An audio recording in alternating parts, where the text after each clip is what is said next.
we carry on laughing, we carry on laughing, we carry on laughing, we carry on blindly, we carry on blindly, we carry on blindly, we carry on blindly. Don't do that at home. We carry on fighting, we carry on fighting, we carry on fighting, but what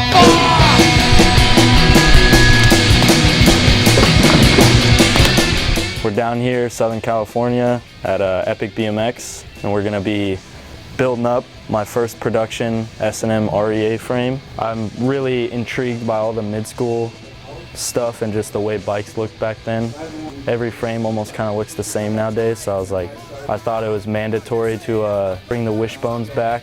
I've had a Bennett frame for a long time. Jason Ball ended up doing his with the top wishbone as like a tester. The response on it was really good, so figured I'd add that to my frame. Came up with a simple, sleek bottom wishbone, pretty straightforward, looks good, and good functionality for it. That's kind of the inspiration for the wishbones, and decals were just inspired by the S&M PBR for the bottom logo, along with the seat tube logo. Instead of just the random shapes, we went with the Oregon State shape, and then the Rea model was a rip off of the PBR. The head tube sticker, I believe a rip of a stricker, but I saw it on a shirt in an old catalog and I was like, dang, that looks sick. Kind of redesigned it and made it the head tube. All right, well, maybe we'll start with the headset.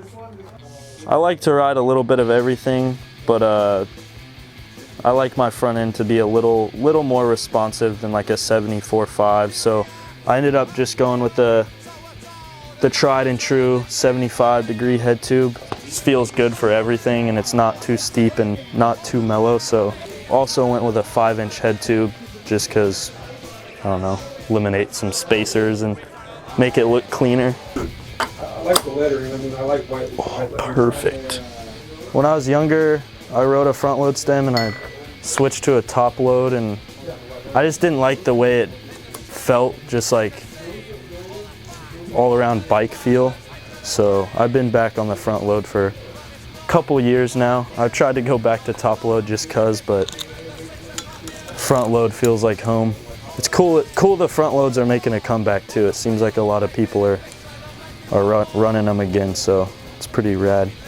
All the S&M frames back in the day that had wishbones always had the USA stamp. I figured we'd try and see how the Rea looked, and it turned out super sick. It's like feels unbelievable still that like I have a signature frame with S&M, just always growing up, being so hyped on them and getting the opportunity to design a frame and literally have my name imprinted in it is pretty wild. I'm stoked on how that turned out.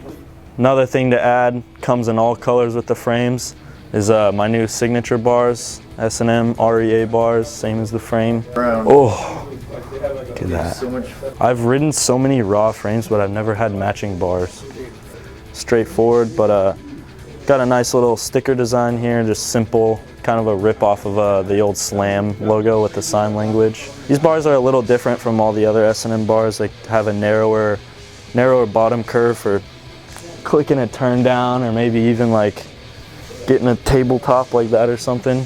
Yeah, they come 28 wide, 2-degree up sweep, 9.5 rise, 10-degree back sweep. I'm stoked with them. We brought back a mid-school style Sprocket. This is my signature colorway, purple, match my hair. This thing's sick. I'm stoked on how it turned out. This one's 30 tooth, comes in all the sizes you could possibly need, but I run the bigger size just because I like pedaling around town and getting a little more speed.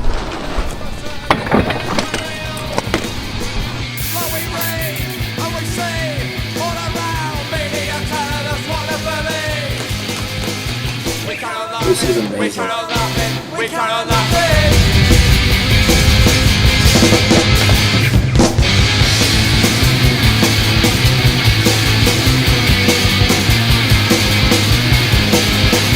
In the street, you can see all the facts, poverty, violence, hatred and greed. But it's not one of you, not as long as you keep believing the 6 o'clock news. All the dead, all the war, all the film,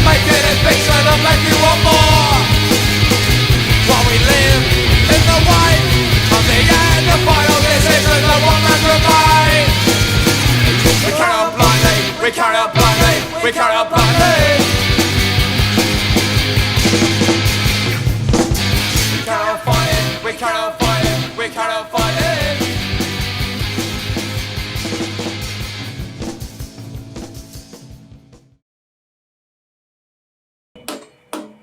Ow.